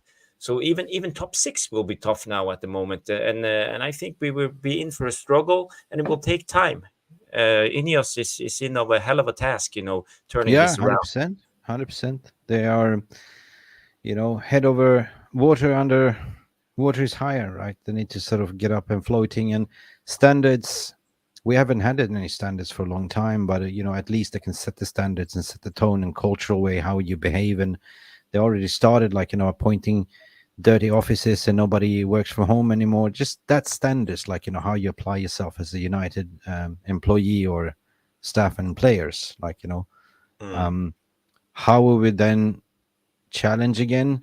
I mean, I said it in the last stream, I don't want us to get Europa at all. I know it means for the revenue, but I want us to do properly, to focus on development of the squad, focus on the domestic league and domestic cups for 1 season, instead of rushing into Europa, because we're not a finished article as of yet. There's a lot of questions, and I do apologize if we don't cover everyone's questions. So, yeah, but are we done with the questions too? Yeah, well, I've started them, all of them really. unless I've missed some. If I'm so sorry if I have, guys. I don't normally, but I think it's been that a good show listening to John, hasn't it? And his take has been absolutely brilliant. Actually, our good old friend on the screen. I'm not even going to attempt to say his. Yeah. Sorry, Yeah. where did that go? No, that's okay. But what he said was This one. Something Jarvis had touched on. Go on, Mick. Go and have a stab at his name. Pat Denny Jürgen Turk. Jesus Christ, man! I'm just. What are you doing to me? Welcome just call to the Pat. stream. Pat. We'll call you Pat. Welcome to the stream. Jarvis actually brought this up about half an hour ago, 40 minutes ago. We were discussing this, and Jarvis made that exact point that you're making, Pat. So great to have you join the stream. I think it's the first time I've seen you, pal. So welcome from everyone here at MUFC Realist TV. Welcome to the community. You're joining a very knowledgeable community in the VAR room, so welcome.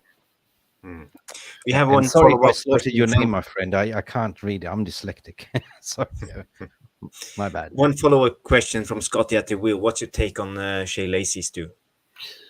Incredible talent, incredible person as well. There's a very, very, very special footballer there. But we said this about KB Manu. My worry is with the likes of KB Manu, and it's a question I want to address with John, actually, guys, is what's his take on agents for the younger kids now with the likes of Manu, the likes of Shay Lacey, the likes of, I can't pronounce the other guy's name, Wheatley, etc. I think there's a vast array of talent coming through. The Fletcher twins, Shay Lacey in particular, really excites me. I watch him want the ball, watch him carry the ball, his vision, his speed. He's got it at the wheel. I think if we could do something and look after that kid, we've got something very, very special. The lad is so humble as well. So true. He loves it. He did, yeah. He's very shy, but he appreciates what it means to play for Manchester United. So, are you guys looking for the pre-season when we get to see them all play? Yeah, 100%. Yeah, Pat's from Cork, Keene County. Big up, Pat. Well, Pat, brilliant. Absolutely pleasure to have you, mate. It really is. So, thank you. Have we got any more, Jarvis? Or yeah, we have a couple of questions, but I just want to address. I had one question, but I lost it. So, where is it? Yeah, Stephanie, panel. We need a player manager to break player power. Who would it be? Playing manager.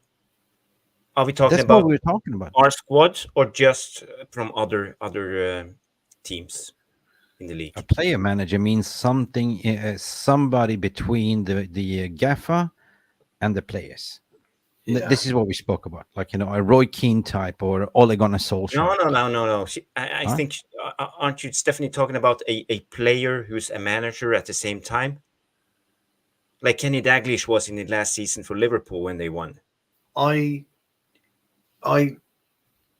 Yes, but player managers don't exist anymore. Hypothetically, who would it be? They don't exist anymore. I would say from esports, when I used to work with, player manager was the intermediate between the players and the leadership, like making sure that everything is okay, like a liaison. Yeah, I mean, a question ultimately is: does a manager come in there and absolutely smash player power with a hammer? Yes, somebody has to do that. Somebody has got to absolutely get rid of the corruptness that is player power at Manchester United, because it doesn't happen at City. It doesn't happen at people were going on about the Salah Jurgen Klopp spat. Klopp would have had Salah in the office the following day. You do not do that to me in public. That's it, and gone, and it's all hunky-dory. We need somebody to go in there and smash it with a sledgehammer. Player power no longer exists. He's tried it with Sancho. He's tried it with, our number 11. Obviously, his hand was forced there. He's tried it with Rashford to an extent. It's backfired on him. but it shouldn't. And that is years of neglect, by the way, that it's backfired on him because the Glazers didn't, as Mick and you both said, they don't care. So that's how I've read Steph's question. Yeah. Okay. Vidic. Yeah. Vidic would be a great player manager. Yeah. Vidic. Or Patrice Evra. Patrice Evra, crikey. Yeah, you know, Rio Ferdinand to an extent. You wouldn't get away with it with him. No. These players have got to stop. One last topic, and this is on the academy when we spoke about it. Some people mentioned that this is Ten Hag's setup, and the under-18s and the youth we are bringing up is on Ten Hag. He said so in his interview that now we have brought up 3 youngsters into the squad. But I think when I think of this, do you think maybe this is on Ten Hag or is it Ole? Are we seeing reaping the benefits of the fruits now? Because if you know, no. Listen, it was first. You got to give credit to actually somebody we slated earlier, and that is actually John Murta, because he was the one that established the academy with Nicky Cox. They went out and brought the best talents in Europe. It's been taking 4 or 5 years. So, and then you had, McKenna as a youth coach manager as well. But 100% he has been having the finger in the pie, looking and promoting the youth to come and train with the first team. So he handpicked certain players, and you saw in the summer window that players that he didn't rate, they sold. So he had certain fingers in the pie there, 100%. Yeah, I would agree with Mick. Actually, I think it's a culmination of collective. A lot of hard work, a collective. Yeah, a lot of hard work over the last few years. Nicky, but I think has been instrumental in there right at the very early days. Murta, yeah, you're absolutely right. Kieran McKenna, and I just think there's been a collective group, and I think Ten Hag's reaping the rewards. But I believe also he's put his stamp on the youth. We haven't dominated the 18s like that for as long as I can remember. Well, you saw that video when he was congratulating the kids in the cantina, going high five, and then so he's got the ice on the prize. He knows who he wants to bring up. So of course you're talking to the youth coach manager, and there's a bridge between. And this is the Wilcox role at the end of the day, Yeah. And the interesting thing is that we are speculating, and he might not be here, but we don't know the work that he's doing at that level. So, yeah. And Darren Fletcher probably going to be underneath Wilcox to be the bridge between the academy transition and the first team as well.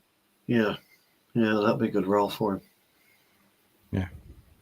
Yeah, I think that's it. That's it. We have done all the talk about Ten Hag, the team.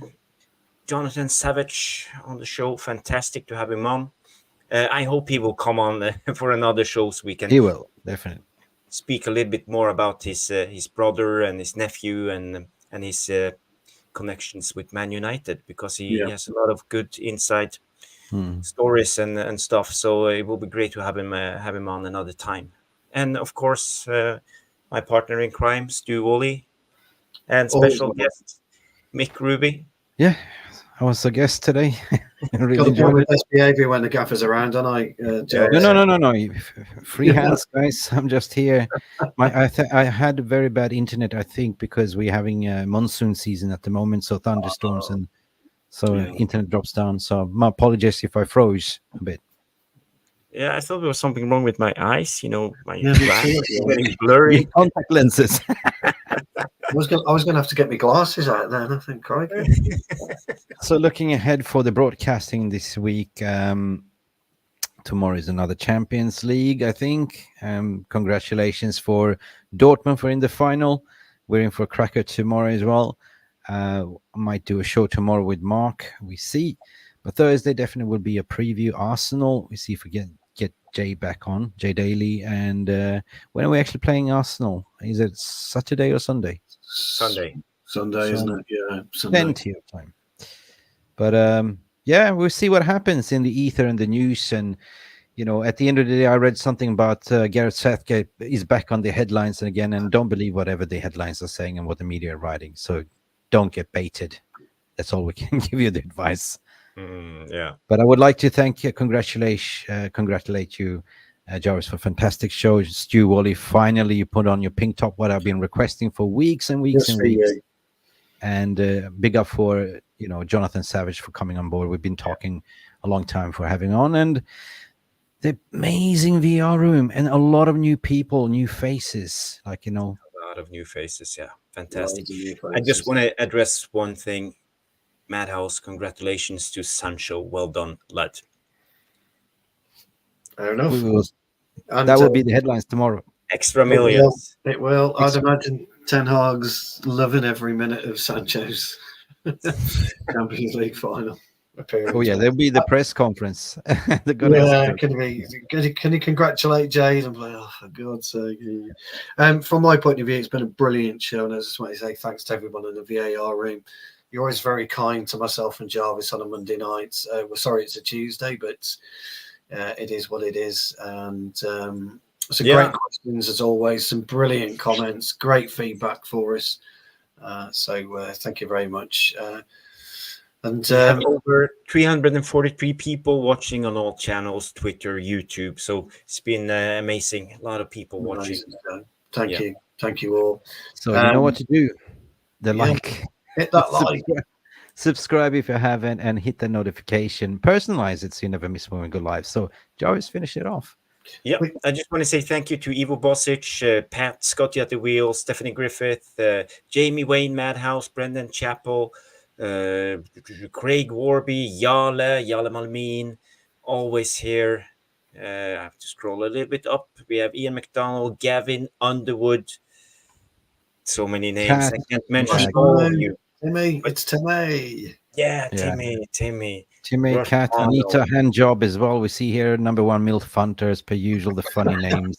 Madhouse. You cannot forget Madhouse. And don't forget Anita Handjob. We said that. Handjob. And Vicky's been in as well, guys. Vicky's been in as well. And big up Paddy from Cork as well. So yeah, new face as well. Yeah. And I will finish with the Rushmanos word LUHG. Love United, hate the Glazers. And that's the aim. Thank you, everybody, for tuning in. We will be back Monday, 9 p.m. as usual. Jarvis's Corner. Big up panel. Big up VAR room. See you on the next. Thank you so much for stopping by and watching MUFC Realist TV. Don't forget to like and subscribe and follow us on the socials.